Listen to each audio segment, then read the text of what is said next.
Video එකේ පසේ ස්වභාවය නිරීක්ෂණය කරලා අත්තිවාරමක් කොච්චර ගැඹුරට කපා ගන්න ඕනද කියලා තීරණය කරගන්නේ කොහොමද කියලා. අපි මීළඟට බලමු නිවසක් ඉදිකර ගැනීමේදී තවත් වැදගත්ම කොටසක් වන බේස් වලක් නිවැරදි ආකාරයෙන් සකසා ගන්නේ කොහොමද කියලා. බේස් එකේ ගැඹුර අපි තීරණය කරන්නේ සොයිල් කන්ඩිෂන් එක මතයි. අපි ඉස්සෙල්ලාම කරන්නේ බේස් ටික ප්ලෑන් එකට අනුව මාක් කරගන්න එක. වලවල් ටික හොඳින් කපාගෙන ඊට පස්සේ අපි මේ වලවල් ටික හොඳින් තලා ගන්න ඕනේ. වල ඇතුලේ පස් ලේයර් එක තවත් තද කර ගැනීම සඳහා. අපි කරන්න ඕනේ බිල්ඩින් එක ඩිස්ට්‍රිබියුට් වෙන විදිහට බේස් එකෙහි ගැඹුර තෝරා ගැනීමයි.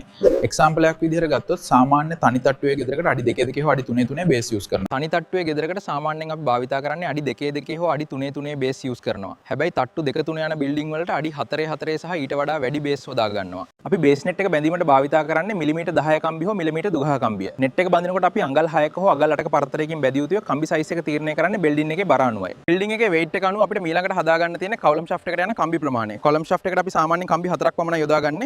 නමුත් අමතර එක්ස්ට්‍රා බරක් යදෙනවා නම් තව කම්බි දෙකක් අපිට shaft එකට අපිට ඊළඟට කතා කරන්න තියෙන්නේ very important part එකක් ගැන. ඒ තමයි කොලම් shaft එක කොහොමද හරියටම තියාගන්නේ කියන එක.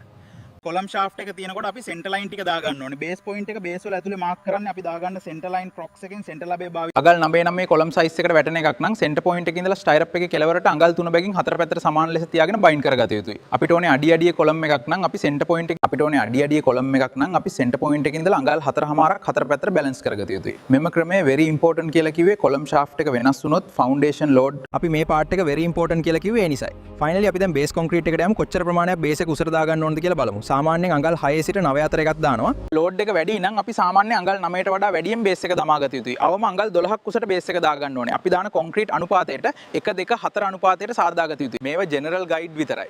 ඇක්චුවල් සයිස් එක, ඩෙප්ත් එක, ස්ටීල් ඩිසයින් එක ඔක්කොම ඩිසයිඩ් කරන්නේ ඉන්ජිනියර් ඩ්‍රොයිං එකෙන්.